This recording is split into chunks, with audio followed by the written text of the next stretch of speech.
সুদূর অস্ট্রেলিয়া থেকে সকলকে জানাই সরস্বতী পুজোর অনেক শুভেচ্ছা। সরস্বতী পুজো মানে এই পুজোটা আমাদের প্রত্যেকের কাছেই কিন্তু একটা বিশেষ দিন। তার কারণ ছোটবেলা থেকেই মুখিয়ে থাকতাম কবে সরস্বতী পুজো আসবে, সেদিনকে সকালবেলা শাড়ি পরে স্কুলে যাব, পড়াশোনার কোনো বালাই নেই এবং টিচারদের মতো শাড়ি পরে ঘুরে টুরে বেড়াবো, খাওয়া দাওয়া আড্ডা, এবং সেই দিন বই পড়াশোনা করতে বস সেটা বাবা মা বলতে পারবে না। কি করে ভুলে যাই সেই দিনগুলো, সেই স্মৃতিগুলো। সরস্বতী পুজো তাই আমার কাছে ভীষণই একটা আনন্দের স্মৃতি এবং সেই জন্যই কিন্তু আমি সারা জীবন এটাকে আঁকড়ে ধরে থাকতে চাই। তার কারণ সরস্বতী পুজো শুধু আনন্দ নয়, আমার মনে হয় যে নিষ্ঠা সহকারে আমরা যখন কিছু করি তখন কিন্তু তার একটা ভালো ফল পাওয়া যায়, এবং সব কিছুই, সে গান হোক, বাজনা হোক, খেলাধুলা হোক, পড়াশোনা হোক বা যে কোনো কাজই হোক, নিষ্ঠা সহকারে কিন্তু সেটা করা উচিত। এবং আমি চাই আমার আগামী প্রজন্ম নিষ্ঠা সহকারে সেটা করুক, যেই ক্ষেত্রে তারা তাদের জীবনটাকে নিয়ে যেতে চায় সেই ক্ষেত্রে যেন তারা উন্নতি করুক। তো সেটাই আমি চাই তাদের মধ্যে দিতে, এবং আমাদের যে কালচারটা সেটাও যেন বজায় থাকে। তো সেটাই মেইন উদ্দেশ্য। ছোটবেলার স্মৃতি ছিল সরস্বতী পুজো কাগজের চেন বানানো। তো এবারেও কিন্তু আগের দিনকে এসেই তোড়জোড় শুরু হয়ে গেছে, কাজ থেকে ফিরে এসে কাগজের চেন বানিয়েছি।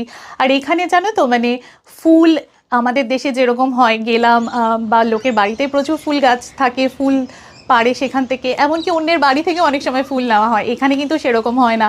আর আমার বাড়িতে এখন আপাতত শুধু টগর ফুলই রয়েছে। তো সেই জন্য সুপার মার্কেটে গিয়েছিলাম, ওখানে থেকে ফুলের বোকে নিয়ে এসেছি। তো ফুলের এখানে সাংঘাতিক দাম, $30 এই একটা বোকে নিল, যেটা কিনা ভারতীয় মুদ্রায় হয় প্রায় 1900 টাকা এবং বাংলাদেশি মুদ্রায় হলেও প্রায় 2500 টাকা। আর আমার বাগান তো তোমরা আগে দেখেইছো, তো প্রচুর সবজি আছে। তো সরস্বতী পুজো খিচুড়ি লাবড়া ছাড়া তো ভাবাই যায় না। তো খিচুড়ি, লাবড়া এবং 5 রকমের ভাজা হয়েছে, আমের চাটনি, চালের পায়েস, তারপরে 5 রকমের ফল, সন্দেশ, সমস্ত কিছু দিয়েই আর কি বাগদেবীর আরাধনা আজকে আমরা করছি খুবই ছোট করে, নিজেরাই ইন্টারনেট থেকে সেখান থেকেই আর কি মন্ত্র পাঠ করেছি।